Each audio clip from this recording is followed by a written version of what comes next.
Welcome back to the Sailor Academy. My name is Jameel Armstrong. Before I joined the United States Navy, I used to believe that United States Navy sailors were these super athletic marksmanship machines that were protecting our country from foreign enemies, domestic and abroad. Then I joined not too long after this assumption and realized that these presumed athletic freaks were just normal humans just like the rest of us. I mean, this should be pretty obvious to someone who doesn't have an IQ less than a rock, but I digress. It's not that uncommon for people to have these stereotypes and assumptions about us. I mean, these are the same people that confuse sailors with soldiers for crying out loud. Nevertheless, today I'm gonna give you 5 common misconceptions that people have about the United States Navy. The military only does combat. This cannot be any further from the truth. The Navy has more than 50 plus rates to choose from, and only like half of those jobs are combat related. The other jobs like yeoman, IT, retail service specialist are traditional desk, and I put this in air quotes, admin jobs, but they're not exclusive to those descriptions. You can volunteer for certain billets that will get you admitted to combat settings, but that requires additional training like weapons handling and life-saving skills, that stuff. Everyone is stationed on ships. Not everybody in the United States Navy is stationed on those cold steel killing machines. Take me as an example. After Navy boot camp, I attended A school and C school in Pensacola, Florida for about a year. Then shortly after that, I went to this combat school that I really had no business attending to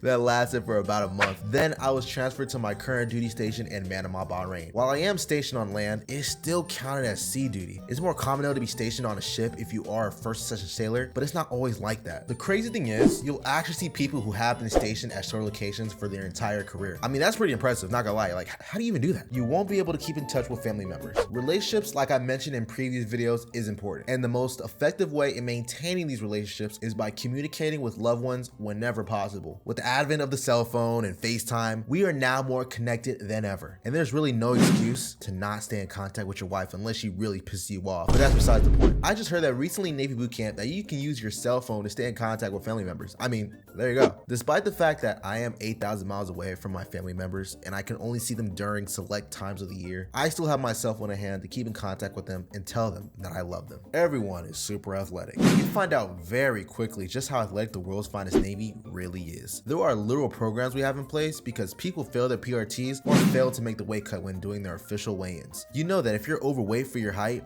they will bring out a literal measuring tape to measure your fat ass. Then if your hips are too wide, they wrap the damn tape near your neck and make sure your arteries aren't clogged. I digressed. Look guys, I had to get measured this year because I just finished bulking near the beginning of my PRT cycle, and they forgot to tell me that when you bulk at 5'8", that all the protein goes straight to your ass. We are not the Army. We are not the Marines. Hell, we are not the National Guard. We don't climb up 30-foot walls or run through tires like you're trying to get recruited by Nick Saban. This is what we do. We play spades. We gossip about if one of the Seamans got pregnant with one of the civilian contractors. We don't do shit. I lied. We actually do work occasionally, but everybody's experience is a little bit different. All right. Final one. We are heroes. My final assumption was a swing and a miss when it came to having hopes in the human species. I believe that Navy sailors were the paragons of society. We are the behavioral benchmark of civilization. I mean, we took an oath to sacrifice our time, relationships, and life expectancy to protect the interest of the United States of America. Sounds pretty noble, right? When I got to Corey Station, I realized that we weren't able to operate the hot plates that were installed for us years back because of an incident involving the Marines and meth. I'll leave that up to your own interpretation. I realized that the military is just a job. There are hierarchies in place. People get taken advantage of. People are power hungry. People deal with their own personal shit at home. People here are just people, and that's fine. What's weird is every time I come home, I'm hailed as a hero